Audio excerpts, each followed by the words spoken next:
Welcome everyone to the Game or Die podcast. My name is Ryan Moore, and we are on episode 75. I did a podcast just last week talking about Close to the Sun and things like that. And over this last week, since I recorded that last podcast, I've played some games. And so I'm going to talk about them. And I'm actually going to try and make every Sunday my podcast day. I think it's just a great time, especially Sunday afternoon after church and all of that. I can just sit down and record my thoughts on the previous week. And I've been wanting to do that, but I haven't had the time to put into games over the last couple of months here. And luckily, I've prioritized streaming and playing video games online. And so I want to talk about that as much as possible. And that's basically what I'm doing here today. So this is the 75th episode of the podcast, a little bit of a special one, not crazy, but I am announcing that I am doing more streaming. So if you are listening to this and you haven't checked out my streams, I'm pretty much streaming almost everywhere at this point.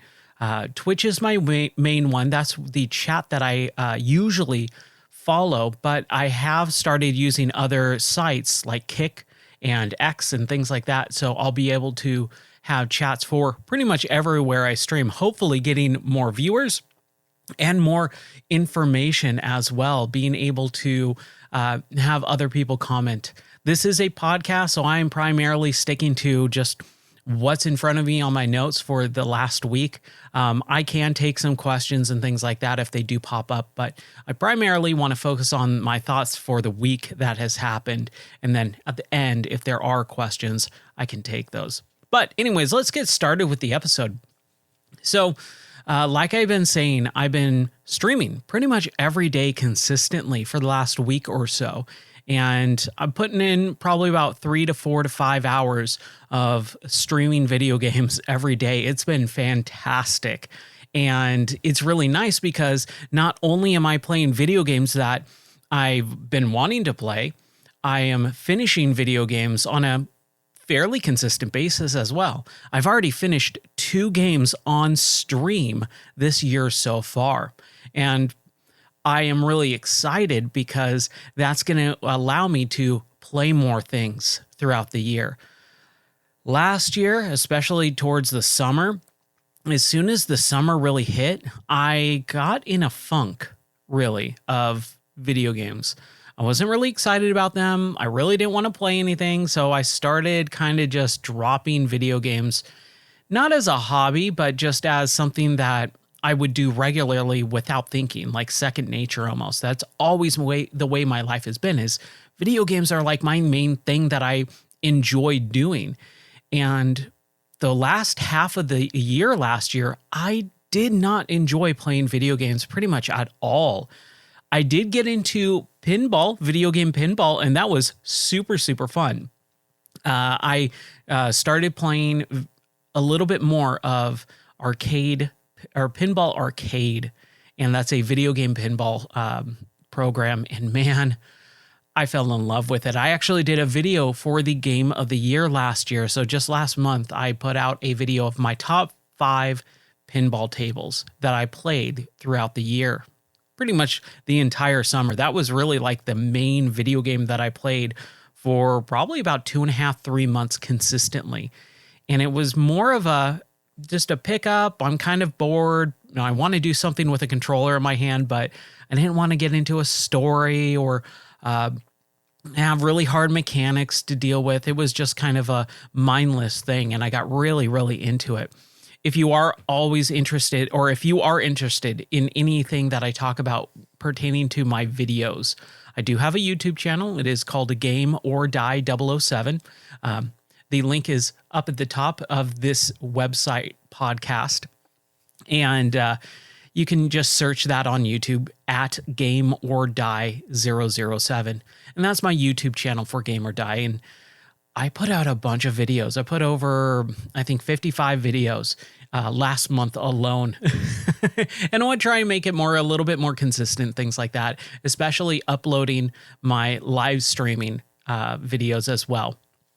But All that to say is I did put out a video for the top 5 pinball tables that I enjoyed last year. And man, it was just so much fun going through those video games. Even though they're not considered primarily video games, I don't know why, but it's super fun. I highly, highly, highly recommend Pinball Arcade. Unfortunately, the developers, I believe it's Farsight, they lost the license to a lot of the tables that they created. And it's a real big bummer. And Zen Pinball, which is the other kind of video game pinball company, kind of took over those licenses and made inferior versions of them. So I have a program called Launchbox that basically houses all my classic video games. And I was able to upload and install all my pinball tables into Launchbox as well. So I can just click a button and bring up a pinball table of my choosing that game has to offer.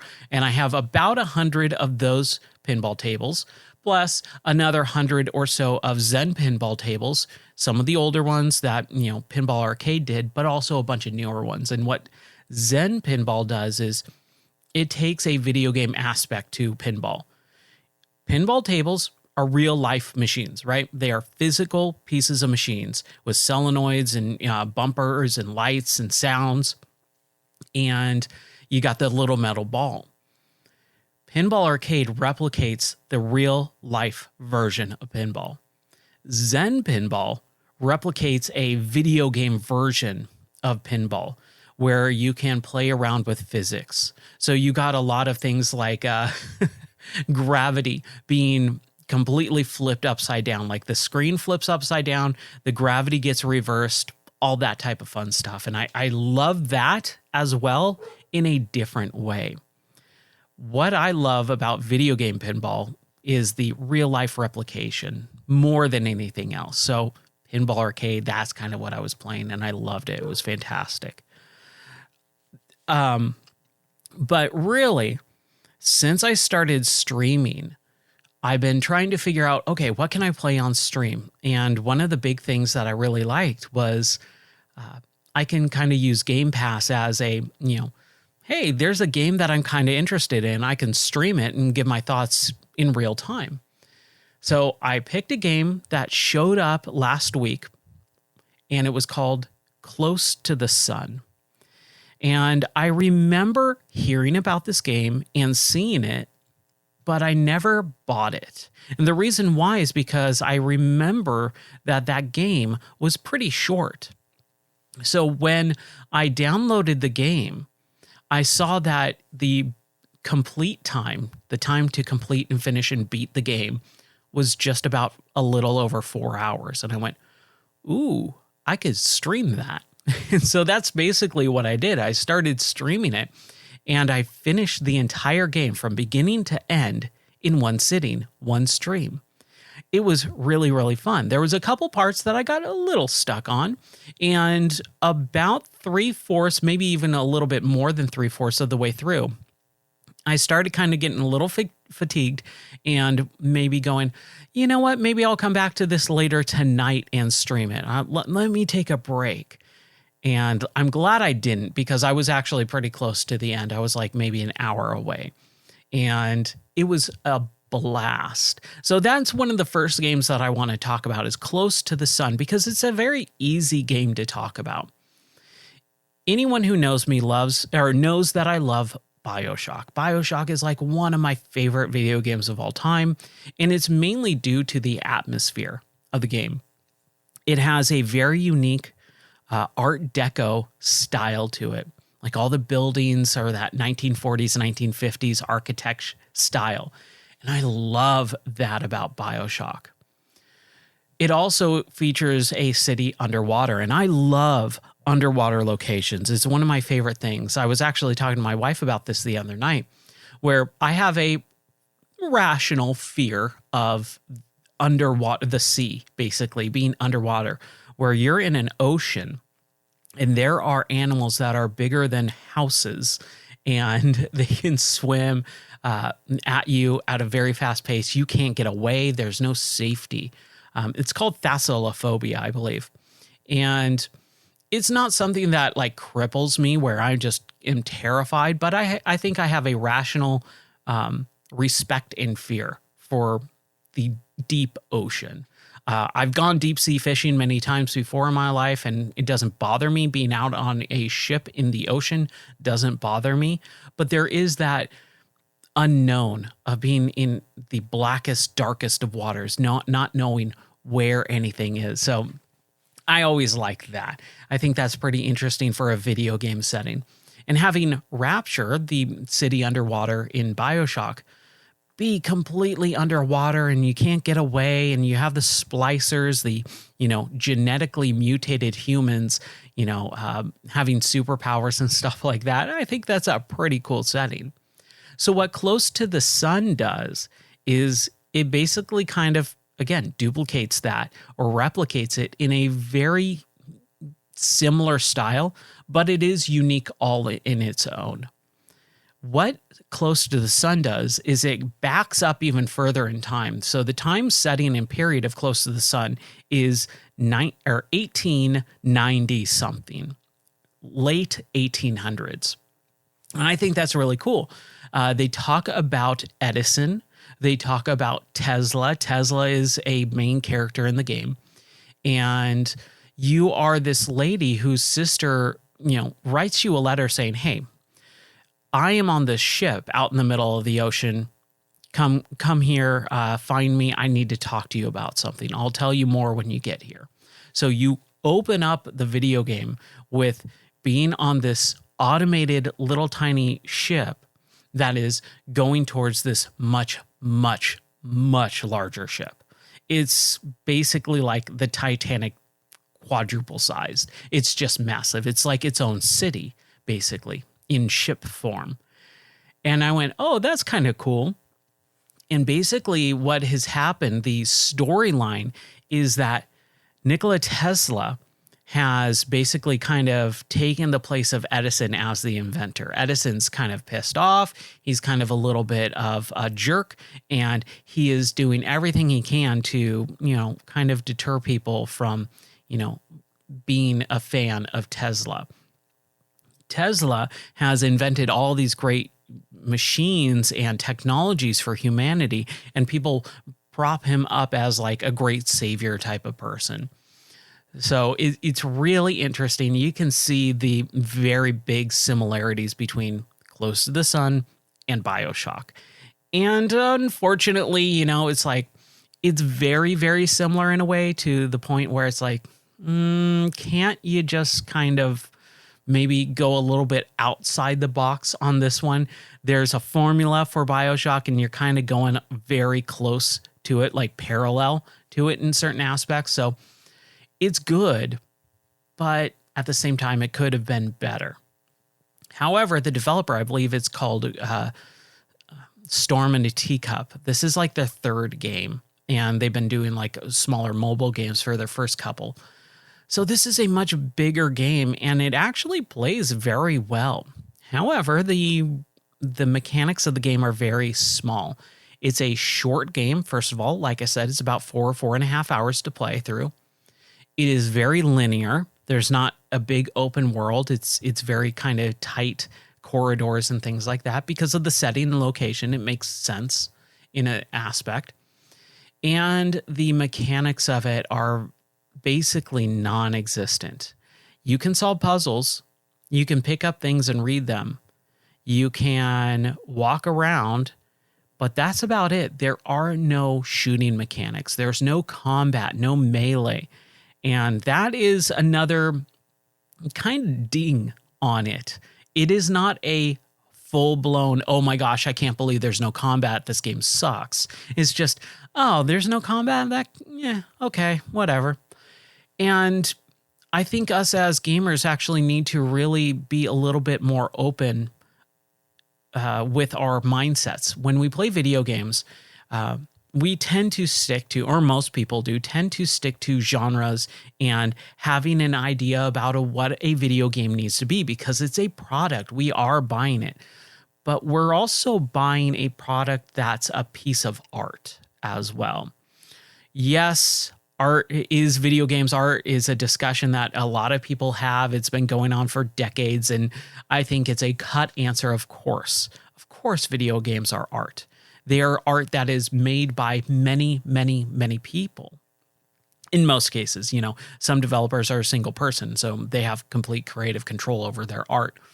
There are big, large corporations that create video games that are art, have art in them, but they are primarily a product. You can think about, big AAA video games like League of Legends and, any multiplayer game of all time pretty much. And, the big AAA games as well, anything from Ubisoft over the last several years.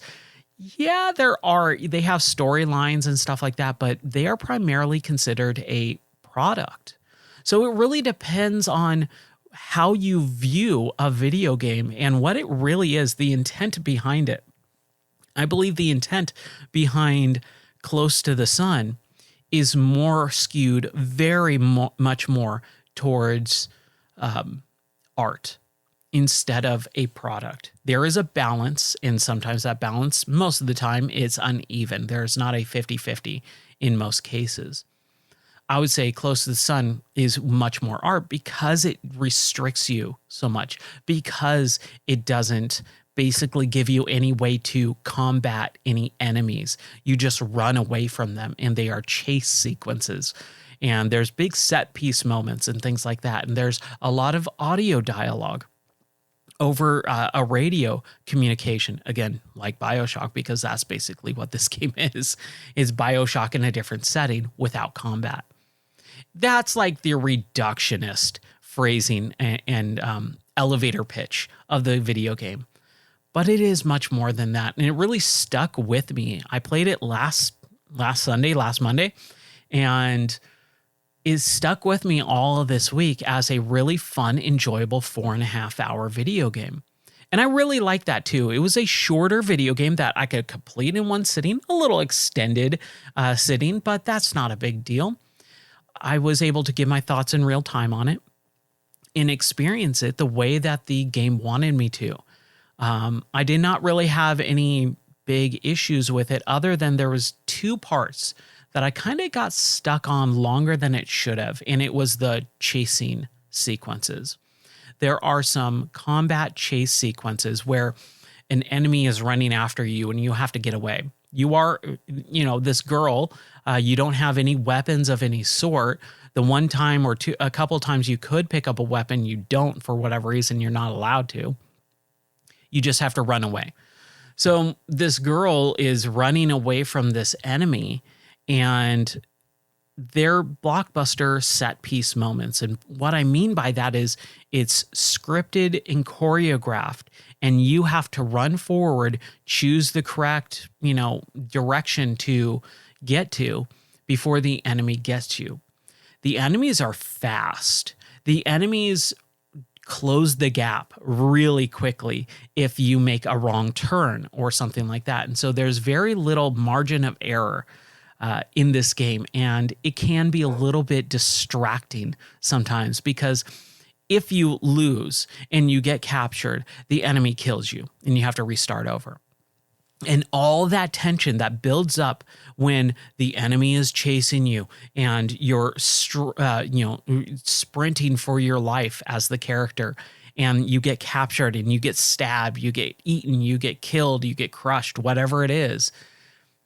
All of that tension goes away when you have to repeat it. And so when a video game has a chase sequence like that, I think it should be either very on rails or allow you to basically push away or something like that, so that you don't have to repeat the sequence, because that's what happened to me a couple times. The paths to, escape, to complete that sequence were not very well laid out. I'm not saying I need a big yellow bar saying, go here with arrows pointing or anything like that, which a lot of video games do nowadays. But there should be things where if you make a wrong turn, you're able to escape the clutches of the enemy, maybe once or twice or something like that, just so that you don't immediately get caught and then have to redo it again. Because as soon as that happened, I really just stopped caring. All the tension, drained away from me. And I just went, oh, that's right. This is a video game. All right, let's choose the correct path. Okay, I chose the correct path. Okay. Oh, no, I went down the wrong path, actually. And like, it didn't make any, sense at that point. I was just like, yeah, whatever. This is a video game. I'm going to sit here until I figure it out and brute force myself to finish this section and then move on and explore again, get to the good parts. So there is definitely a little bit of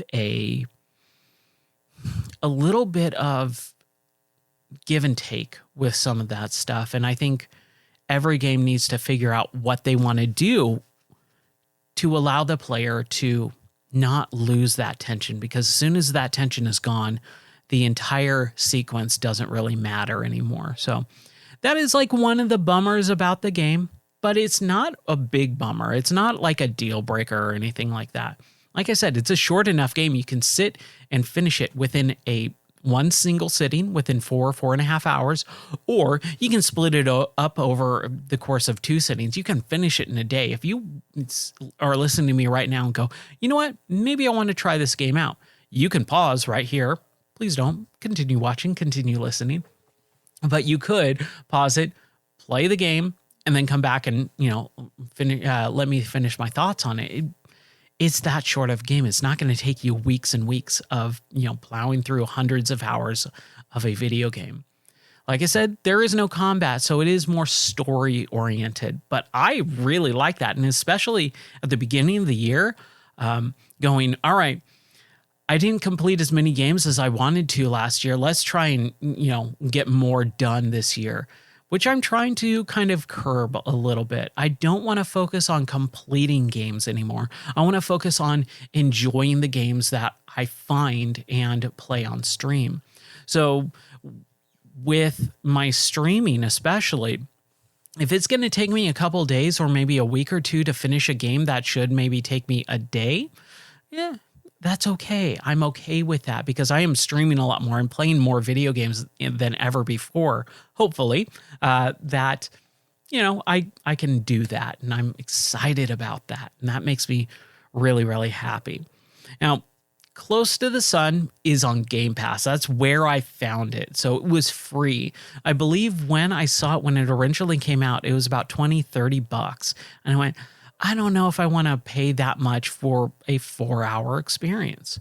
So it's on Game Pass. It just came out, so it should be on Game Pass for at least several extra months. I don't believe Game Pass games go away anytime quickly. So you got some time to try it out and test it out for yourself if you want to. If you like a Bioshock, if you like the setting and the atmosphere of Bioshock, you're gonna dig this game. It's fantastic. If you like story-oriented games, you're going to dig it. It's a good story. It's really interesting. There are some, I wouldn't even classify it as a plot twist. I would classify it more as okay, yeah, I know where you're going with this. And some of those things are a little bit obvious. There's a couple where I went, oh, they're going to make this character do this. Oh, they're going to make that character this way when it shouldn't be that. And they don't really go for any of the obvious turns that are very prevalent today with video game writers. So I enjoyed that aspect. But like I said, it plays pretty closely to the Bioshock formula for its storyline and its characters and stuff like that. But it's still enjoyable. And man, if you have Game Pass, which I highly suggest recommending, it is super worth it. For me anyways, not for everyone. For me and my family, like Game Pass is great because my wife still plays Starfield, and I am able to play all these games as well. So $15 a month for both of us to play anything on Game Pass, I think it's a really, really good deal. And there's constantly new things being added, some things being taken away to make room for other stuff, and that's fine. If I find a game that I want to buy, then, I'll try it out and then buy it afterwards, and on sale too. I love it. It's not a plug for Game Pass. I just think it's still a really good deal. The offerings have dried up after Christmas, as anything really kind of does, but there's still some good stuff. You just gotta look a little bit. So that's Close to the Sun. I would highly, highly, highly recommend it. Now, another game that I've been playing is Donkey Kong Country. So I want to do a lot more retro gaming. I haven't played retro games a lot last year. I did some. At the beginning of last year, I played through the entire Guitar Hero series and Rock Band games. I played through every Mario Kart game that has come out. So I had a big time, really fun time playing those games. But after I played those, I really didn't touch retro games for a while.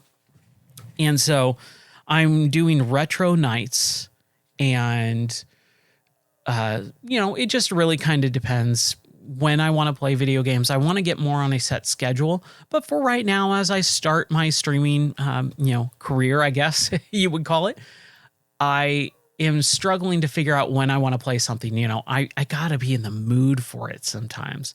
So basically what I do is I go, you know what? It's the evening time. I want to relax a little bit. I streamed earlier today. I've been doing a lot of multiplayer, and I'll talk about that in a moment. But basically I go, what do I want to play? And I was scrolling through Launchbox, which is, like I said, software that kind of houses all my ROMs and makes my video game collection really nice to display. It looks really good. I was streaming last night, and I showed someone it on stream, and they were super, super impressed. So I kind of walked them through how to get it set up and started, on that. And then they just completely stopped talking to me. I think I sold it to them so well that they were just like, dude, I got to try this out. And they just stopped talking to me on stream in chat. But I hope that person finds some good times with Launchbox. I think it's a fantastic piece of software. All that being said, I was looking through and going, okay, what do I want to play on stream? And I was like, man, I haven't played Donkey Kong Country in a long time, and I would really like to play through that series. So I just started. I said, screw it, man. I'm going to sit here. I'm going to play Donkey Kong Country until I get sick and bored of it, and then I'll move on to something else. As I started playing through Donkey Kong Country, I had some viewers, I had some commenters, and so I was having some really fun conversations as I was playing through this game for like 2 hours. And I went, man, that 2 hours flew by, and I'm like halfway through this game. I'm going to continue it. So I just started continuing it over the course of the last couple of nights. And last night, I was at the very end of the game, and man, I beat it on stream, and it was just so enjoyable. It's been a very, very, very long time since I played through that game. Donkey Kong Country 1 came out when I got a Super Nintendo a little bit later than most people. That's kind of how my gaming systems happened. My parents would do the best that they could to get me the stuff that I wanted.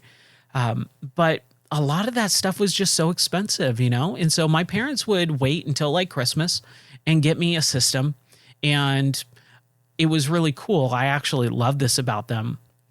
They would scour, my mom especially, they would scour the garage sales on weekends to find, old carts or cartridges. It's funny, my friend Sean didn't understand that cartridges is shortened to carts. So I'd always talk about a video game cart, and he's like, what are you talking about? But any old video games that people would just be done with, they would sell them at garage sales. My mom would pick them up on the weekend, and I would get a new video game every once in a while. It was super fun. I cherished those video games when I got them. So when Donkey Kong Country 1 came out, I didn't have a Super Nintendo. It took me until I think Donkey Kong Country 2, where is when I actually got a Super Nintendo. My friend David had one, and so I would go over to his house and we would play it. But it took me a while, so I never played Donkey Kong Country 1 on my own system until way later. So I don't have as many fond memories of 1. I have fond memories of 2 and definitely 3. And 3 because my friend Andrew actually was playing it all the time. I remember him renting it and me going, man, isn't the Super Nintendo a little bit old? But now it's like that's one of the more rare games. Or I think it's more expensive to buy and purchase now because not as many carts came out for it at the time. But anyways, I'm getting off topic. I've been playing Donkey Kong Country 1. I've been loving it. I think Diddy Kong was a fantastic addition to that series. And it kind of, modernized, I guess would be the correct way of saying it. I think Rare had a really good art style. Not even art style. The way that they wrote the video game, it's so tongue-in-cheek. It's got that English, dry British sense of humor to it. But Rare has their own unique style of humor. And you didn't see that in video games back then. Not as much. And so it was really, really interesting to be able to see the way that they took the original Donkey Kong character, aged him to where he's old and bitter and cranky. So his name's Cranky Kong. And then they moved the new Donkey Kong, who was Donkey Kong Jr., into the Donkey Kong role. And then they give him a younger nephew, sidekick. I can't remember what Diddy actually is, but he's the young upstart kid, right? And I remember really connecting with Diddy Kong when I was a kid. Now I'm like, no, Donkey Kong's way better. And Cranky Kong's fantastic because he's the original that I played in the arcades. But all that being said, they rejuvenated that whole series. That character is so much different compared to the original arcade Donkey Kong games that is totally different. It's a platformer, which I love. And I think platformers have some of the best staying power in video games. You can return to a game like Donkey Kong Country now in 2024 and have a blast with it. I am not a big proponent of saying things age poorly. I don't like that. I don't like that phrasing because I don't think, especially video games, I don't think they age poorly. I think our tastes change. But with a game like Donkey Kong Country, it's a platformer. That genre is so ingrained, especially into us people who grew up playing video games, grew up with the Nintendo, Super Nintendo, Genesis, and things like that. Platformers are so a part of our DNA as a video game person or player or gamer, as you want to call it, that you basically already, it's familiar. It's comfort food gaming, whatever you want to call it, but it's familiar and it's enjoyable and it's just a very basic video game. And so playing Donkey Kong Country 1 on stream, it felt like getting into an old sweater, something comfortable, something enjoyable, a little bit cozy, I guess. That's kind of a new phrase that has popped up on streams that I've seen over the last year or so. And especially there's a whole genre that is now being called cozy games because it's just kind of a little bit basic, a little bit, familiar. And there's not really any worries or anything like that. However, with Donkey Kong Country, there's some worries. There's some tense moments. The mine carts, the levels that, go dark, the auto-scrolling levels. There's some blizzards and things like that. There's a ton of games like that are really difficult to play through on stream. And I am a person that gets a little bit frustrated with video games every once in a while, especially if things aren't going my way or if I have to redo something over and over and over and over again. If I've done it once and then I have to redo it, I hate it. It sucks for me. So it's really funny to sit here and play a video game like Donkey Kong Country, which I enjoy. Like, I was having a relaxing time playing that game. But there's some of those levels where I just went, okay, this is the 5th or 6th time that I'm doing this, and now I've lost all my lives. Like, there was a level I lost 15 plus lives on, and I lost all my lives to the point where I got a game over and I had to restart completely from scratch on that, course. And man, it's just a big, big bummer sometimes. Give me 1 second here. Okay. So when I play Donkey Kong Country, I can get a little frustrated when I lose all my lives and then have to redo the thing over again. But because I'm streaming, I'm more cautious of what I appear like. And so it's calming me down a little bit and I can laugh about the games more. So it is a calming factor as well when I stream. I love it. It's super fantastic. The other game that I've been playing is the Finals. I'm not a big multiplayer gamer. I don't like multiplayer games, especially, flash in the pan, flavor of the week, type of multiplayer games. But because I'm streaming and I know those are popular, I want to at least try them out. And it's a good time to be able to test the waters a little bit, especially if it's free to play. If it's free to play, dude, I'll kind of play whatever for a little bit at least and dip my toes into the water of it. But if it is like a big $60, multiplayer only game, I, kind of walk away from it immediately. It holds my interest none at all. I can't fathom spending $60 on a video game that I'm going to play maybe twice, for maybe 45 minutes and then never pick it up again because I just don't find enjoyment in that. With the Finals, it being free to play, it allows me to test it out and then walk away if I want to, or I can continue if I really have fun with it. The Finals is a multiplayer game where you are on a team of 3. So it's you and two other people. So I've been having a really hard time, kind of wrapping my head around, okay, I'm going to play with random people. I'm not going to talk to them. I'm just going to kind of do it. But you kind of get into this groove. So it's a team of 3 and there's 3 teams of 3. So there's 9 players altogether. Your team, which is 3 people, and then 2 other teams of 3 people. And you basically have to get on the map and run to what is called the vault.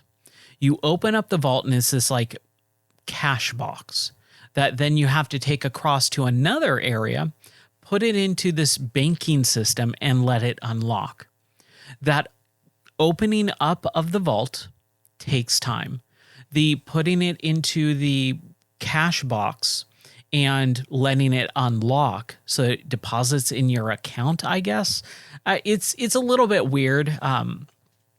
It took me a few times to really understand what was going on, but basically you just kind of wait for the timers to go down. It's part King of the Hill, part Capture the Flag.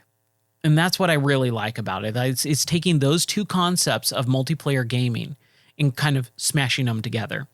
So it's part Capture the Flag because you have to go somewhere, pick something up, and then take it to another thing and let it, accumulate points for you in your team. Then it's part King of the Hill, which is basically you have to control an area. So when you open up the vault and the timer kind of ticks down, you have to wait for the vault to open up so that you can get the cash box to drop it off into the area for it to unlock. You have to control that area as it unlocks. Then when you take it over to the cash box to kind of drop it off and let the next timer go down, you have to stay in that area and control that area because the teams are coming towards you. They know your cash box is being unlocked and that money is going to deposit into your team's account and you're going to get a point and win. They can steal it at any time. So you have to hold down the fort basically and not let anyone steal the money. And I think that's super fantastic. I think that is a great way of making it multiplayer because it's not just Capture the Flag. It's not just King of the Hill. It's both of them combined. And that's kind of what's kept me playing for several days now. For basically this week, I've been playing the Finals almost every day and having a blast with it. It's been really, really fun. It is free to play, so there's a lot of monetization. There's a battle pass system, and I'm not a big fan of battle passes or seasons or anything, any of this new stuff with multiplayer games.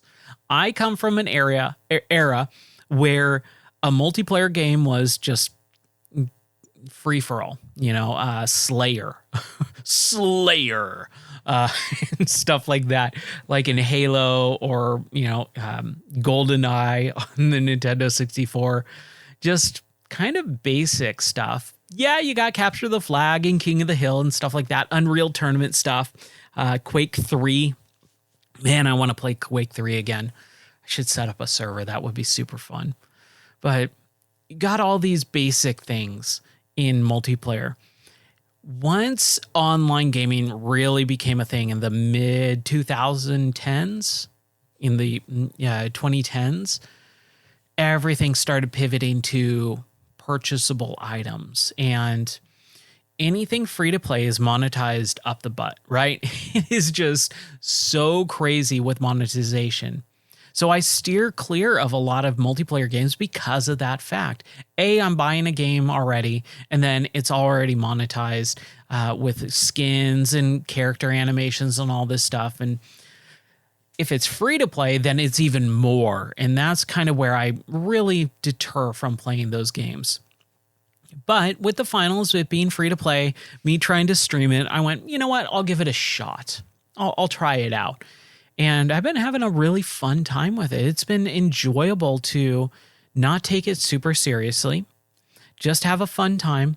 And I've gotten a few viewers and followers because of it and stuff like that. And I've had some really good conversations, especially keeping me interested in the game because it kind of takes my mind off of the monotonous nature of multiplayer. That's, again, another reason why I don't like multiplayer games so much, is because it's monotonous. So I've been having a lot of fun. I don't like the character designs. I think they're very ugly. It is a big bummer because if you want to customize your character pretty much at all, you have to either play dozens of hours of it to unlock stuff or spend money on it so your character doesn't look like a doofus. And so right now, my whole main goal for playing that game is so that my character doesn't look like doesn't make me want to throw up, really. I hate the style of the characters and the way they look. There's so many unlockables. Like there's emotes, in dancing, which I've never liked in video games. I think is dumb. But hey, that's kind of modern video games at a point. So it's been a little bit rough for me trying to get into it. But with the finals, it being free to play, I can at least see why people like this stuff. And again, you're not forced to buy any of that stuff. I am never going to spend any amount of money on that video game, and I can play it still and enjoy it. It's all cosmetic. The stuff that you do unlock that gives you better guns or whatever, that does not require real money. It is a in-game currency that you accrue, XP points and stuff like that. It's called VRs, which is, I think, it's so stupid. But the game allows you to play it and level up your character and guns and stuff like that. The only things that you can purchase with real money is cosmetics. So it really doesn't deter from the actual real game itself. And that's the reason why I will play something like that, is going, okay, cool, fine. I can hate the way my character looks. I can hate the way all the other characters look. I can see the stupid, dumb dancing emotes and stuff like that, but it doesn't deter from the actual mechanics and gameplay. So I can deal with it. So I played a little bit of the finals, and then also some of the stuff that I've been playing. I want to do VR nights as well. VR is a little bit different. It's a little wonky, especially when you're dealing with different headsets. So I have a few headsets. I've been playing with VR since 2014. So it's been 10 years of VR for me. Coming up in April, I will have a decade of VR experience. My thoughts on VR are heavily documented on this podcast and my website and all that, but just kind of give you a little bit of a quick overview. VR is something that is so underrated still, and it's going to take several more years, I think, and the amount of not monetization, but the cost is a big factor still, and the comfort level. with VR headsets now, you're not really getting motion sick unless you try for it.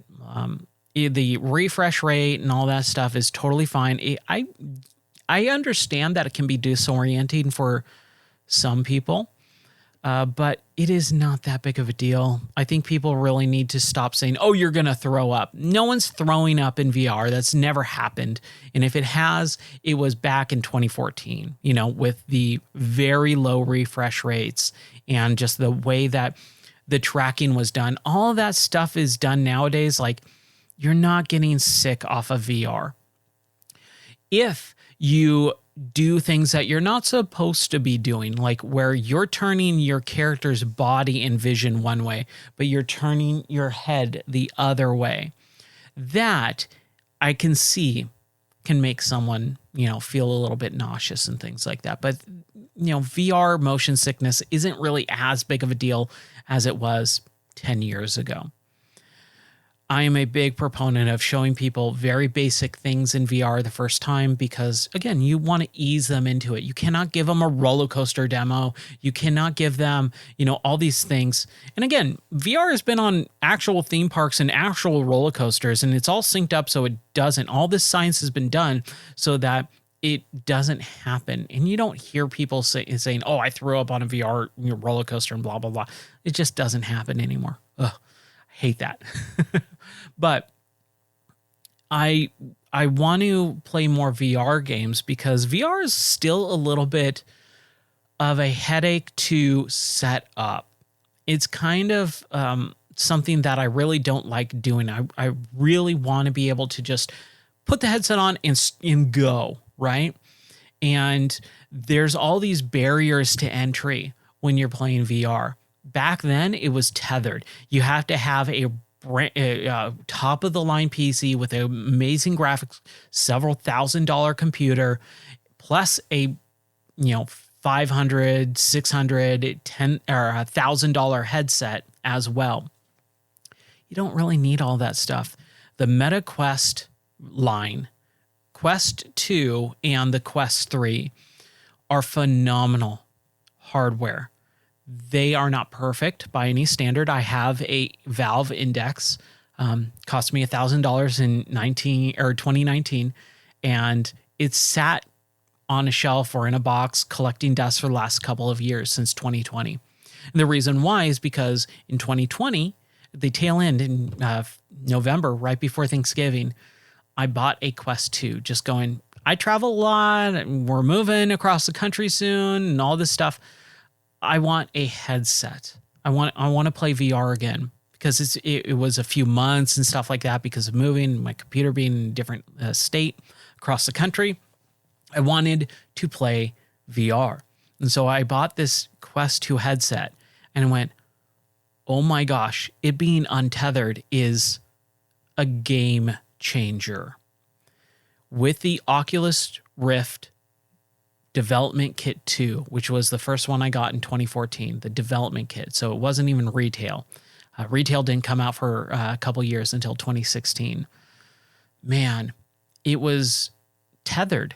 And when I say tethered, it means it's literally physically connected to a computer. So you can only move around, a few feet around. You have to be standing up. There's a cord. When you're turning around, you don't realize where you are in the real life space. So you can step on the cable. It can kind of yank you. It can get tangled around your feet if you're turning around too much. Like, it's just a headache, man. And I don't mean physically, a headache or nauseous or anything like that. I mean, it's just a pain in the butt to deal with. So having a wireless headset is just a game changer. It takes a ton of the guesswork out, a ton of the limitations out of the equation. It is not perfect still. I think the Valve Index is a better piece of technology. The screen is better. The colors are still better in 2019 than a 2023 Quest 3 headset. However, because it's wireless, you have so many more options. And that's really where the comfortability factor, gets dropped a little bit. The options increase. It's just, if I was going to sell anyone a headset right now, I would say, if you don't have the money, if you really want to go entry level as much as possible, Quest 2 is the bare minimum. If you want probably the best headset out there right now that is wireless, Quest 3. If you want a tethered, blah, blah, blah, spend thousands of dollars, I don't even know what to recommend anymore, because I don't think wired VR is really necessary at this point. It's not necessary for sure, but it's not really the way to go unless you are literally going to build yourself like a cockpit design where it's going to be wired. You're not going to move around. Like, if I was sitting here in this chair and doing VR only in this chair and never standing up, never moving around in a big space, sure, a wired headset would be fine because you're going to get the best quality. But that's about it. You're paying so much more for a little bit better quality, and you're sacrificing so much more. So having VR be wireless is like the best of the best case scenarios. You're dropping a little bit of quality, but you're getting so much more out of it. So there's two basic things that you can do with a Quest headset, which is wireless. You can tether it via wireless signal. So it's wireless still, but you can play all your VR games on your computer. So if you have a beefy, graphics capable computer, a gaming computer, you can wirelessly connect to it in VR and play all your games in VR wirelessly. And that is the game changer.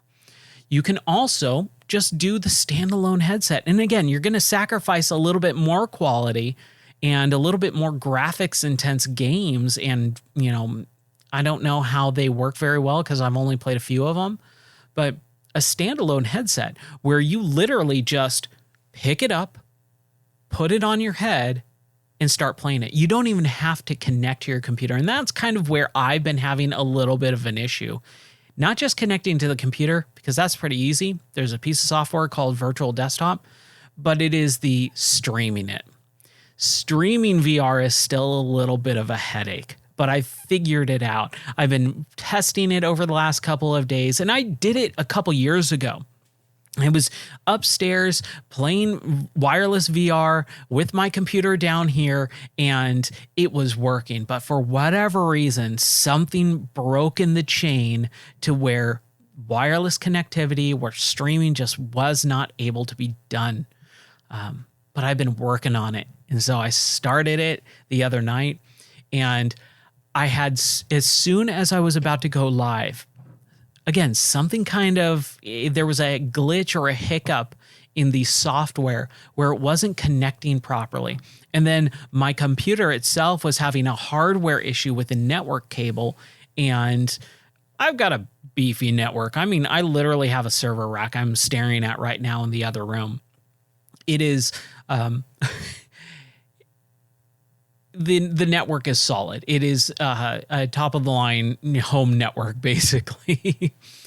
And there's definitely no issues with the network itself, but there was hardware issues with the computer and then the software to stream and connect to it and all that. Everything broke right as I was about to click the go live button. So I spent like 45 minutes, an hour kind of struggling with it. Finally, fixed it, tested it multiple times to make sure it wasn't going to break as I go live. By the time I go live, it's like 12:30 in the morning. I've been streaming earlier that day. I've been doing stuff with my wife, just hanging out, going shopping and stuff. I was exhausted. I didn't want to put on a headset, stand up in front of a camera, and start moving around physically. That was like the last thing that I wanted to do. But VR is so cool. VR is so fun that I did it anyways. And I had a blast. I played for about an hour, and I did a game called, I did a couple games. I played, what is it called? I'm sorry if I'm blanking on this. Compound, which is a very interesting art style. It is very old school graphics. It's not 8-bit. 8-bit is not the phrase to use for a lot of classic video game art style. 8-bit is Nintendo. You're looking at, I'd say, 32-bit for that game. The way it looks, like the colors, the color palette of the game itself. It's a really cool first-person shooter.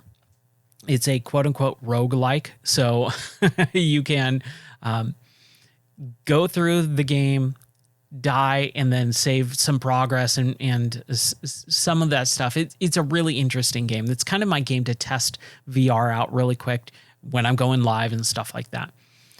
There is another game that I really have been digging over the last couple of years, and it's called Walkabout Mini Golf. Walkabout Mini Golf is something that sounds so stupid and cheesy and lame, but the way that they present the game, it is so interesting. It can be multiplayer, but it can be single player. And I've only played it in single player. I don't play multiplayer games, and I want to get back into it. So I'm going to incorporate that into my multiplayer / VR streaming so that people who are watching or are a part of the Discord or anything can join in on those games so that I can hang out with people in virtual reality. That is something that I actually haven't really done. I tried it a couple of times with what is the one? Rec Room was kind of the one, and I went, oh, this is really cool. But again, you got to be careful in VR or you got to be careful in multiplayer, period. And VR chat is the other one. And that one I just kind of want to stay away from. That is the one that I don't know if I can deal with that, because you're dealing with a lot of kids and a lot of weirdos. And so you got to be careful. You got to really, really kind of close yourself off to some of that stuff. I want to anyways. I don't want to interact with some of those people. All that being said, I've been playing VR. I've been having a blast with it. Walkabout is basically a mini golf game, and it's got themes. And the world design and the art style and the art direction of that game is basic, but the creativity of it is what I go into it for. There are these courses that are themed, and every course that you go to has a different theme and a different feel to it. And because it's VR, you're basically living in that world, which is, again, what VR does better than anything else that I can think of.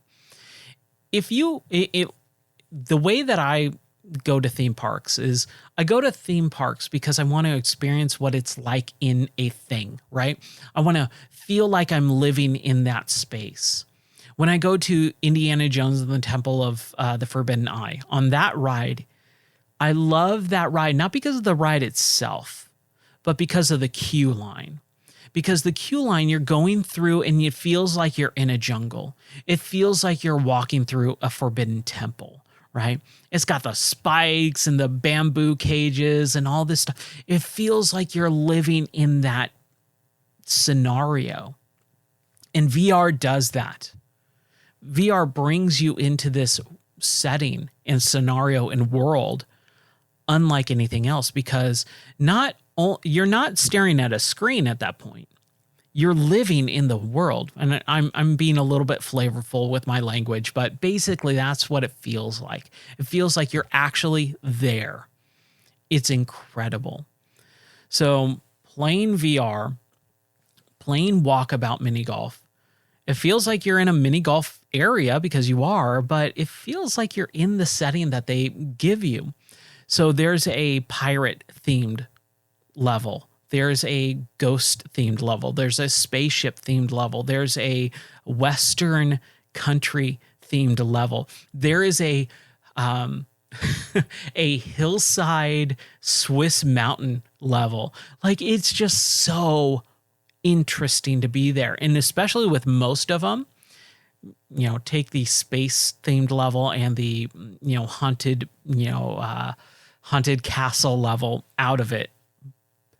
It's so relaxing. It is one of the most relaxing VR experiences. So if I'm going, man, I'm feeling a little stressed out, I'm a little bit tired, I don't want to be moving around a bunch. Being in Walkabout Mini Golf is like super, super relaxing. And so I put that headset on. I have all the DLC for it that's come out for it. I've been slowly moving my way through it. And I started playing this new level that I've had for, I think I bought it on Steam sale. So last month on Steam sale, I bought all the DLC that I didn't have yet. And I've been wanting to play it. And so I said, this is the perfect time for that. And man, it was such a relaxing stream. Even though it was like 1 o'clock in the morning at that point. I'm sitting there, I'm playing mini golf. The course itself is super interesting. It's really unique. It's called Upside Down Town. And basically what it is the cityscape. So you're in like a city, like think about Brooklyn or Chicago or something like that. And the world itself is cubed to where even in the first very beginning thing, you start in a subway, but everything's upside down. So you're walking on the ceiling, and the mini golf hole is basically the start of it is on the ceiling, and you hit the ball, and then it has this gravity pad that shoots the ball up to what is your ceiling, but in the game world is actually the floor. And then the ball flips to the ceiling, and then you have to stand and you basically reverse yourself. You know, when you play golf, you're putting, towards the ground.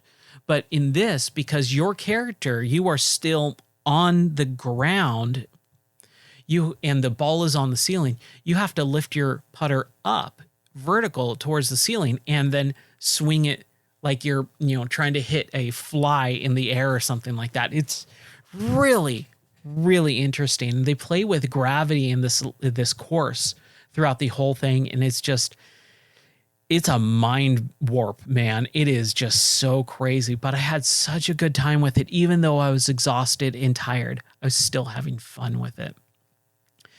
What's also really cool about Walkabout Mini Golf, and I want to gush about this game for just a moment here, because I think it is like probably and I'll talk about the next thing in a moment. One of the funnest things that I've done in VR is just so fun. But what's really cool is not only do you play mini golf in these courses and you just have a fun time. It's mini golf. Who doesn't love that, right? Not only do you do that, but at every hole, and you got 18 in every course, right? At every hole, there is a hidden golf ball that you can search around for. So what I do is I do the hole, and then I spend the next few minutes walking around that hole that I just completed, trying to find the hidden ball. And you collect them. It's not just a tick on a menu system that you collected this, you get to actually use the ball, which is cool. So I have, like maybe 10 courses done in this game, 18 balls of 10 courses. So however many that works out with math, because I'm not doing math on the stream right now on live recording. However many that is, 10 courses, 18 balls, so what, 180? I have 180 golf balls that I found that I can use. And when you start the game, you load into the game world like this hub menu system. And there's this table with all the golf balls that you've collected. And every time you collect a golf ball in a course, a lost golf ball, it gets dropped down the chute. So when you load into the main menu again, it says, you collected 18 balls on the last course. And then they start rolling down this little chute onto this table. And you just have this big table of golf balls. And then you can just kind of search and figure out which golf ball you want to use, click it, and it kind of shoots that golf ball up and selects it. And it's so much fun. If you're ever interested about this stuff, please watch one of my VR streams, because I do want to show off, and I love talking about VR with people because I think it is a world-changing technology. It is not there yet for the entire world to encompass this. It is mostly for video games right now. It is for some productivity, and I think there's definitely use cases for it. I haven't really tried them out yet, but I definitely see the use cases for VR in corporate offices and things like that. But right now, we as gamers need to really push VR. It's something you need to try. Just watching a screen is not going to do it, but hopefully I can talk about it in a much better and educated way to convince people to try it for themselves. If you're on the fence about it and you go, man, the Quest 3 looks great, but I don't know if I want to spend, I think it's like $500-$600 on it. Get a Quest 2. It's older technology. It's 2020 technology. So you're kind of capping yourselves off in the kneecap right there just by buying it. But it's a pretty cheap headset. I think it's $300. If it's, it might be even $200 for the lower model, the one that has less hard drive space in it. If you are interested in VR at all, buy the cheapest version of a Quest 2 that you can. Play it, and I guarantee you'll immediately want to go, I want the best headset. Get a Quest 3. Sell the Quest 2 after you used it for an hour, and then get a Quest 3. Or even better yet, I believe there's still kiosks at like Best Buy and things like that. We don't even have a Best Buy, 45 minutes away, there's a Best Buy. So I don't even know if they have it there. I don't go to Best Buy. I used to work at one, but I haven't gone there for a long time. But man, VR is so incredible. You have to play it. It is so enjoyable. There's so many interesting and unique experiences. There is one other extra thing that I want to talk about, and this is, again, something that I do want to talk about on, I do want to showcase on stream, and I'm still trying to figure out how to do it the best way possible right now, because I've been hearing about this for the last year or so. I've had it in my shopping cart for the Quest store. So Meta, Facebook, Oculus, all wrapped into one. Their headset, the Quest series headsets, they had their own store. And you can buy these games and it gets onto the headset. So again, you don't have to have a powerful PC. It's just on the headset. If you buy the Quest, you can play these games. I have a coupon right now. It expires today. I usually get these 30% off coupons for VR for the Quest store. Like probably once every 3 weeks or so, I get a 30% off coupon for a store item. I don't always use them because I don't like buying stuff on the Quest store when I can buy the PC version of it and play it in VR and just have a better experience because my PC's more powerful than the headset. But there are exclusives. I didn't know this was exclusive until like 2 days ago, but last week I bought this game called Demio. And what it is, Demio is a Dungeons and Dragons style game in VR. So you sit down in a basement, just like the kids in Stranger Things. It's kind of modeled after that. And you can play a game of D&D, Dungeons and Dragons, in virtual reality with your friends. You can also put the headset on and use the physical cameras on the headset to display what is called mixed reality. Mixed reality takes the virtual game world and puts it on top of, and sometimes in places of, real world objects in using the pass-through cameras on the headset. So you can actually view your room. Like, let's say I'm sitting here, in this studio. I've got a desk in front of me.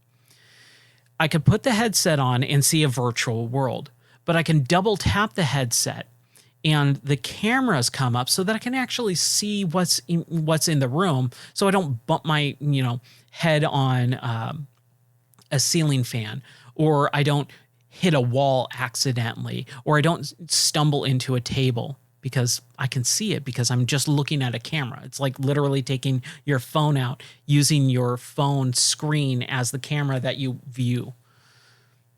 What mixed reality does is take parts of the in-game world, like let's say a D&D tabletop game with little characters and stuff like that, places it on a real world table so you can see the people around you. You can see people that you're talking to in the real world, but then on top of that, you can see the virtual world itself too. It's, again, I'm not doing the best description of it. Watch a quick YouTube video. You'll quickly understand what I'm talking about. But Demio is this Dungeons and Dragons thing. So you get dropped into a basement that is styled after the Stranger Things basement in season 1, where the kids are playing D&D and stuff like that. And it's just like a little cozy little thing that you can do.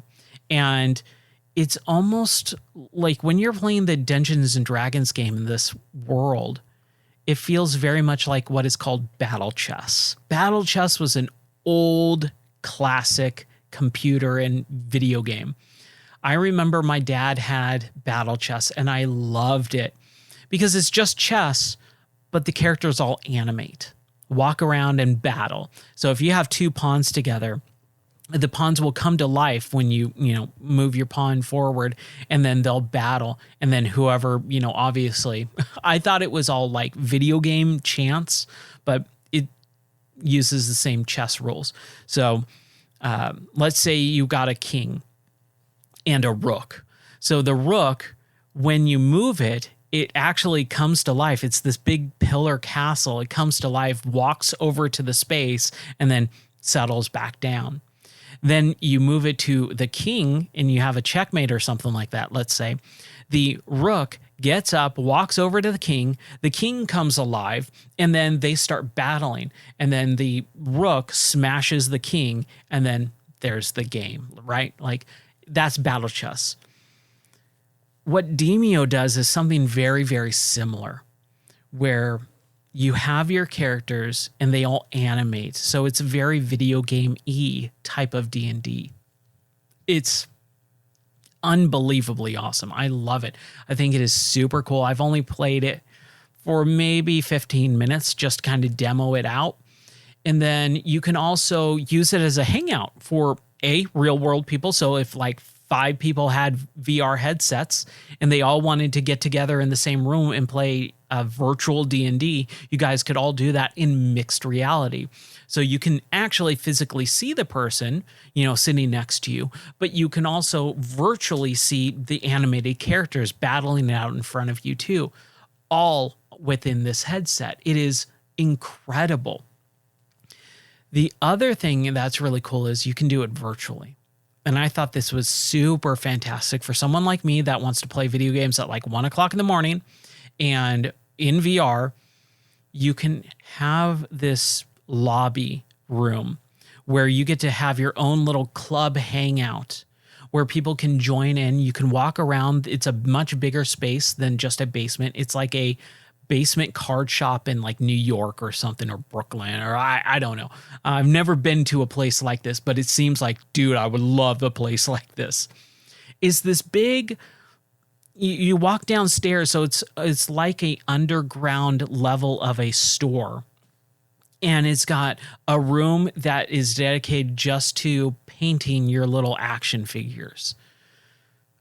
I used to think that was super nerdy, but I remember my uncle used to have a collection of that stuff. I remember when I was a kid, about 8-10 years old, somewhere around there, he had those D&D characters and was into painting them and stuff like that. And I went, oh, that's kind of cool. When I grew up a little bit later, I was like, that's kind of nerdy. I don't like that. And now I'm just like, dude, I get why people like this.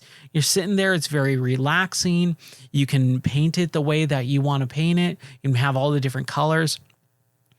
It's very creative, a creative outlet for a lot of people. And I totally understand that now.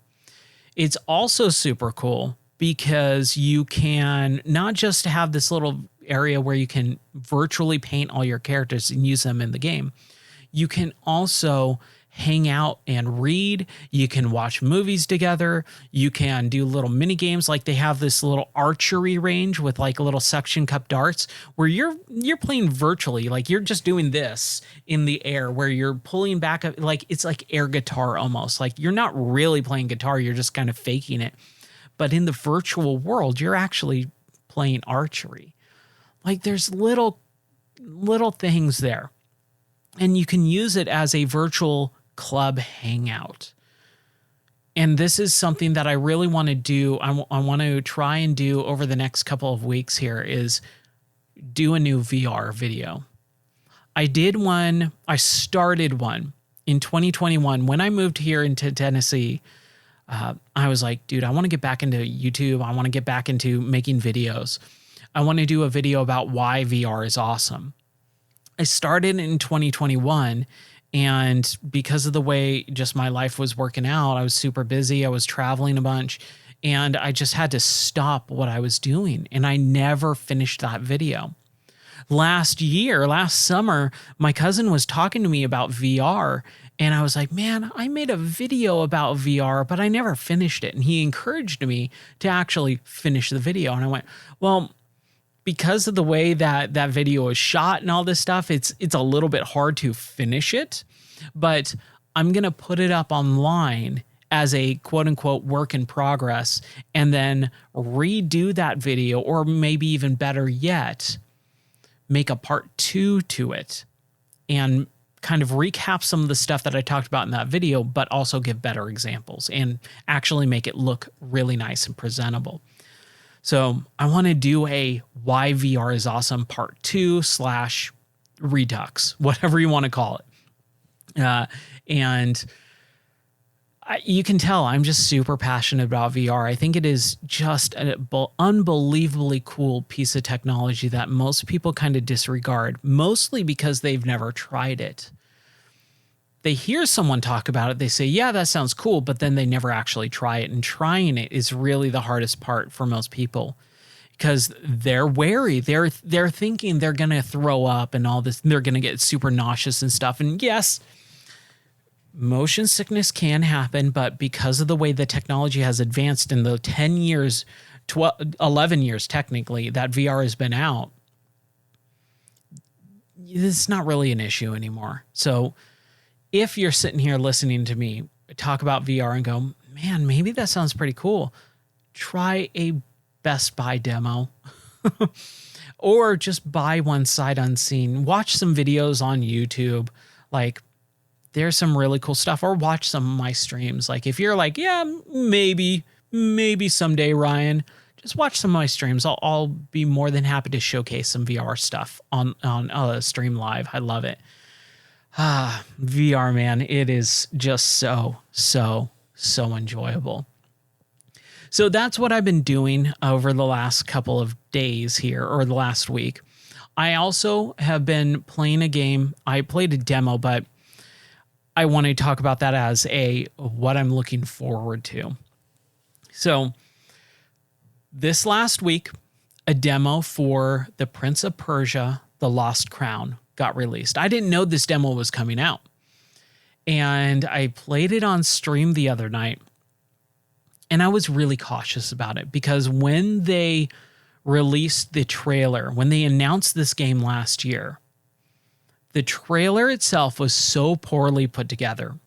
It was so quote unquote tone deaf that it immediately made me go, ooh, I don't think I like this. Prince of Persia is a very special series to me. I love that series. It's fantastic. I didn't get into it until 2003 when The Sands of Time came out. 2002, 2003. I can't remember exactly when. I think it was 2003. But when The Sands of Time came out on the original Xbox, PlayStation 2, and GameCube, I fell in love with that game. It was such an interesting, just dreamy might not be the best word for it, but it was so beautifully well done. It had like that kind of dream filter on it, that Vaseline smear on the edges to kind of make everything seem a little bit more dreamlike. But the way the story was told was so interesting to me as a video game story, because it's the prince telling you, the viewer, the player, a story. And when you're playing the game, it's technically all taken and done in the past. And he's telling you the story of how he, is there in the present. And so you're playing the game, and if you fall off a cliff and die or whatever, you get killed in battle, he stops and goes, no, no, no, wait, that's not how it happened. Let me try and remember it again. And so you respawn, back at the checkpoint or whatever. And it's like him telling the story. And every time you make a mistake, he says, no, that's not how it happened. Let's kind of reverse for a second and let's go back. And so I thought that was super cool. That was such an interesting storytelling and gameplay mechanic. So I love that series. Then the sequel, The Warrior Within, came out, and the tone was way darker. It's got like Godsmack as like some of the music in the game and stuff. Like it just, really, really too dark and angsty. But I still loved that game. However, I got stuck on that game in the middle of playing it, and I stopped playing it because it requires a lot, or I thought it required a lot of backtracking, which I was so against when I was playing that game back in 2004, 2005. And then I never played the sequel to that game, the sequel to Warrior Within, which is the Two Thrones or the Two Princes or whatever. So there's like a trilogy, the Sands of Time trilogy for Prince of Persia, back on the original Xbox, PlayStation 2, and GameCube. And then they had like the movie tie-in games in early 2010, I think. The 2008 version, which was like a weird departure where you can't die at all. I still love that series. So when they announced this new one, which is called Prince of Persia: The Lost Crown, oh my gosh, I was super interested.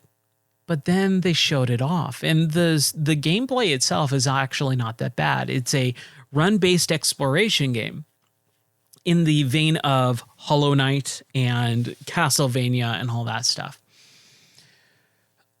Ori and the Blind Forest, that style of game. I went, man, that's okay. It's a side scroller, and Prince of Persia originally started out as a side scroller. I'm on board. It doesn't have to be a 3D action adventure game. But the way that they showed it off with the cutscenes and the music, the character that is not the prince. You're playing a game called Prince of Persia, and you don't play as the prince. It makes no sense to me. So that right off the bat doesn't make sense. Kind of threw me off. Kind of didn't inspire me to want to play the game. The art style is a little wishy-washy. It looks very basic, a very mobile style. The music and tone of the game in the trailer was basically like rap rock, and I was just like, what are they going for? Dubstep rap? Like, it looked so bad. I went, the gameplay looks fun, but everything other than the gameplay is throwing me off. It just does not make me want to play this game at all. Luckily, they released the embargo this last week. So all the major news outlets, all the streamers who get early access and all that stuff, they put up their thoughts on it. And it's pretty much almost universally glowing praise about this game. And I went, okay, you have my attention. Most people like this game. It seems interesting. Maybe I'll give it a shot. And then I saw that there was a demo for it on Epic Games Store, I believe. So I downloaded it and I went, I'm going to play this. And then I went, you know what? Maybe I should stream it. And so I started streaming it, and within probably 5-10 minutes of playing the game on stream in real time, I'm finding myself liking it more and more and more, to the point where it sold it on me. There was a point in the stream where I just went, I'm sold. I will buy this game. I did see that the game is full price at $60, which is very expensive for that style of game. It should be a $40 game. $60 is kind of a little bit more than I want to spend on it, but it's roughly, from what it sounds like, it's a pretty long game, around 20 to 25 hours, which is a long time for a game like that. I am ready to play that game. that style of game and to stream it too. Come on, like it sounds like a perfect version for me. So I am super, super excited about playing that game on stream, having my thoughts in real time, being able to podcast about it, man. Like I am just down for this game. I need a game like this in my life right now. I'm ready for it. So the Prince of Persia, The Lost Crown. It comes out in a few days. I think it's on Wednesday or Thursday. I am so ready for this game, and I'm really excited too because, you know, again, it's another game that I can stream and I'll finish too. I'm not going to drop it in the middle of it unless I really hate it. But if I'm dropping $60 on it, if I'm, you know, this stoked on just the demo itself, man, I'm ready for it. I will definitely finish it. And the combat feels really interesting and unique. And also, like in the middle, like it tells you how to dodge an enemy. So you're running towards an enemy, they're coming at you, they're about to attack, and you can parry if you want to. And I'm really bad at that, so I'm going to try and learn how to parry better with that game as like kind of my teaching tool. I'm going and practice tool. I'm going towards this enemy, and I hit the dodge button. And the prince, or the bodyguard of the prince, because you don't actually play the prince. You play as, I can't even remember his name. Again, some of it is a little bit forgettable. But he's sliding under it, or he slides under the character's legs. And the animation of how the character slides and how the enemy reacts to the slide, that's what I'm looking for in a game, man. The animation looks so fluid that you don't even realize it's happening as it's happening. That's how cool it is. You're just going, oh, that felt great. And then it clicks into place like a second later going, oh, I slid through that guy's legs. That was really cool. And it all feels so fluid. And then the combat itself, the melee combat with the swords, and then you've got an arrow. So you got ranged attacks, and then you can hold the ranged attack to have like the spinning chakra or whatever it's called. Is spinning circular blade to hit things and have it bounce off of stuff. There's, hidden items, hidden pathways. You've got a map, and the map system is actually pretty cool because you can actually take a screenshot of your play area, and that will incorporate it into the map so that you can go, oh, I want to come back here.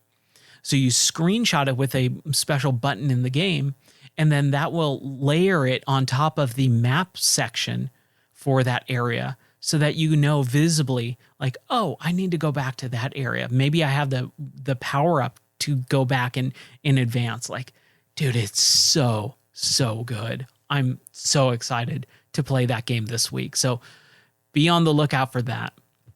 And then the last thing I want to talk about today for the podcast is the game of the month for January, which is Shadows of Doubt. Shadows of Doubt is a detective game. I think I talked about it last week on the podcast, but it is a really difficult game for me to actually play. I'm so on board with this game. I'm really enjoying the style of it. One, it is an early access game, so it's still being worked on actively. It came out in early access in April of last year, and we're in January of the next year, so it hasn't even been in early access for a year yet, and there's a ton of stuff to do. The tutorial case was very hard for me because the game doesn't really hold your hand. It kind of tells you what you need to do, but not how you do the thing that you need to do. So if it says, hey, you need to find this person, it doesn't really give you a very good idea of how to find that person. If it says, inquire about this thing, it doesn't really tell you who you need to talk to and to inquire about the thing it's telling you to do. So it's a very open-ended, very kind of by your own style of gameplay. The art style is voxel-based, which is really unique and interesting. There's a lot of dialogue. It's all noir based, so it's a hard-boiled detective. The environment's always rainy and cold and stuff. You're solving murders. It's a whodunit type of game. Like, dude, it is right up my alley. It's just, I get stuck a lot. And so hopefully as I continue to stream it throughout the month, I can have some people try and give me a couple little hints as I play, because I think that would be much more beneficial. And I really like the fact that I can start asking people for help as I'm playing the games. Like, that's one of the things that I really like about streaming is if I get stuck on something and people are watching me play, they can help me out in real time instead of me hitting pause, pulling out my phone or busting open a web browser and start searching for the clue on how to, get past it. I don't ever do that. I don't ever search for clues on how to get past a certain puzzle or section unless I am 100% stumped and it's going to cause me to possibly drop the game. When I do that, I have to have searched every nook and cranny for a very long time. But if I'm struggling within, like, let's say 5 minutes of searching around an apartment for a clue, and I've searched every single part of this apartment. It's been 10 minutes of just walking around this single room, clicking on everything. And a viewer says, hey, you might want to check this drawer. Check it again and kind of look a little bit deeper. Like, that is the type of stuff that makes streaming really enjoyable, is because you get that little kind of push, a hot and cold type of situation, right? Hotter, hotter, hotter. There you go. And then you can kind of continue moving on from there. I don't want people telling me the solution to puzzles. That's unnecessary. I think one of the worst things about, God of War Ragnarok, was you're playing the game and you get to a puzzle, and before you even can figure out how the puzzle works, the characters in the game, Atreus and whoever else, or Loki, or whoever else, are immediately telling you the solution. I think all we have to do is grab this lever and then pull it down while you go over there and freeze the wheel. Like, don't tell me the solution to your puzzle immediately. Don't even tell me the solution if I'm struggling a little bit. Let me ask for help when I want it. And then when I ask for help, don't tell me the solution. Give me a little bit of a suggestion or a hint. I don't need the solution. I need just a little bit of you're focusing on this area. Maybe focus on the other corner, and I can take it from there. I don't need a solution. I just need a little bit of a push in the right direction. So that's kind of where I'm at with Shadows of Doubt. It's a really fun game, but there has been several times where I've just hit this brick wall of a point in the game where I just go, I don't know what to do next. I have done everything that I can to possibly get out of the situation or advance the plot, and I just don't know how to do it. Last week, I was really struggling with the vent system and being stuck in a place that I wasn't supposed to. And now I'm stuck in a completely different area where I'm going, I don't know what to do. I don't know how to advance the plot anymore. Or it's maybe a little bit more like, I can't remember. It was a couple days ago that I streamed it.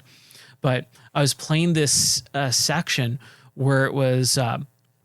okay, you've done the main goal for the tutorial. Now we're opening up the game.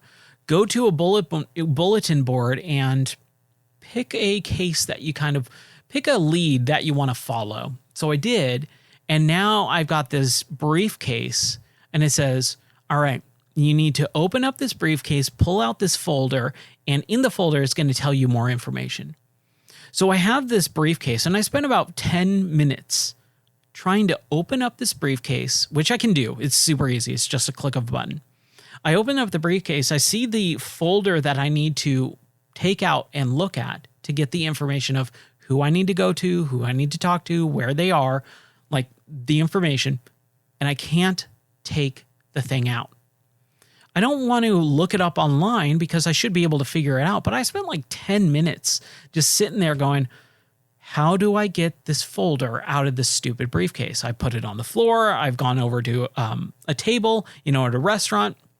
Put it down. It lets me pick it up, open it, but never take the actual item out of the briefcase. I have no idea how to do that. And the game doesn't tell you that. And that's where I really, really, really, really struggle with that game, to the point where I was like, okay, I think I'm done for today. I think I'm done for the day with this game because I'm stuck. I'm just banging my head against a wall. I don't think I'm going to figure it out. And that's where it would be really helpful for a viewer to actually go, hey, by the way, you should do this. And man, that would just make everything so much better. All right.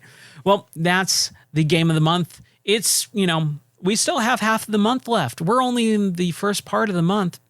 We still have a whole nother part of the month to go. So I'm going to continue playing that game. But that's going to do it for this episode of the podcast. Like I said, I want to do smaller podcasts throughout the year, basically. Try and do one every week. It doesn't have to be 2 hours long. It doesn't have to be an hour and a half long. It doesn't have to be even an hour long. I just been really excited about talking about streaming and kind of putting my best foot forward and effort going into this new year of, hey, this is like my hobby. I want to take pride in it. I want to have a good website. I want to have a good Discord. I want to have a good podcast. I want to have good YouTube videos.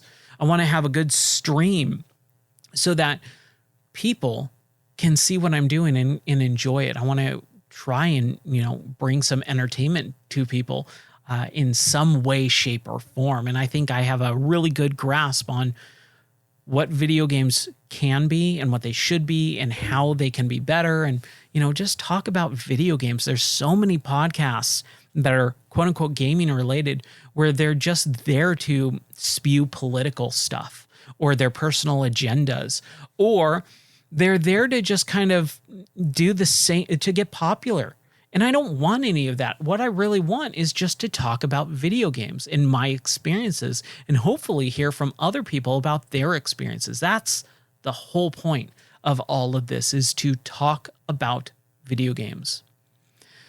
So many people just try and follow a formula. You've got the what you've been playing, the news section, and then Q&A, questions from, viewers or whatever. I'm not following a formula. I'm doing my own little thing. And it's just because this is what I enjoy doing. This is what I enjoy talking about. This is my main hobby. So I hope you find something of interest as I've been talking over the last hour and a half or so.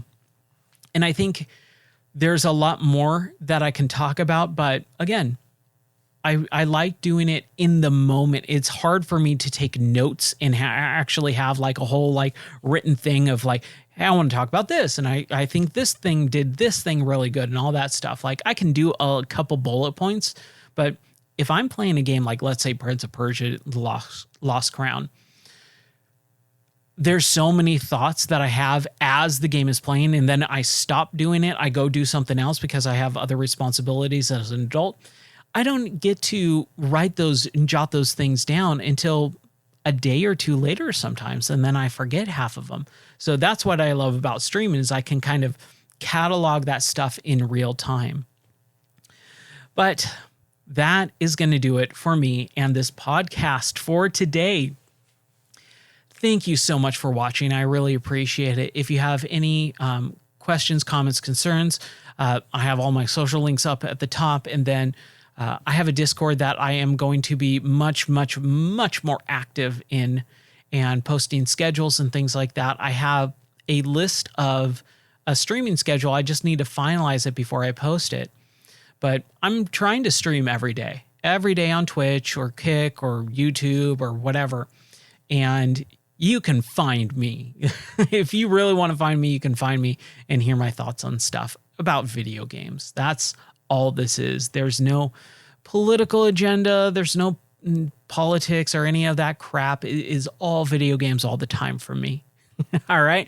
So thank you very much for watching. You can catch all my stuff My main thing that I really keep up to date is the Discord now and the website. The website is like the main thing. That's the main hub. But I want to move over towards the Discord just to be a little bit easier, because Discord's so much easier to do than the website. The website's going to be hosting all the podcasts. So this podcast is going to go up on the website. The articles that I write, the game reviews, whenever I finish a game. So like I finished Donkey Kong Country last night. I want to write a quick review of it. I think I wrote one before back in 2008 when I finished it last, but I'm pretty sure it's going to be a lot more thoughtful with this new review. The game reviews that I write, the podcasts that I produce, the YouTube videos, obviously they're going to be on YouTube, but also posted on the website. If you don't know what the website is, it's gameordie.net. GameOrdie.net. N-E-T. Gameordie.net.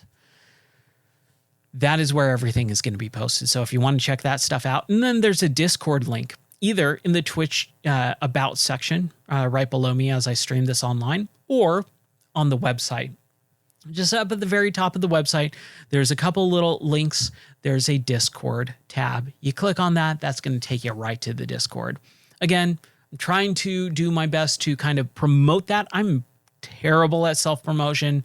I think it sounds really goofy and weird and awkward, but I'm trying to be better about it because, hey, that's how people find this stuff, right? You got to tell people about what you're doing. So I'm trying to tell people without being obnoxious and trying to offer something different than everyone else is offering. You can listen to 50 different podcasts and they're all going to sound the exact same. They're all going to follow that gaming formula that everyone does.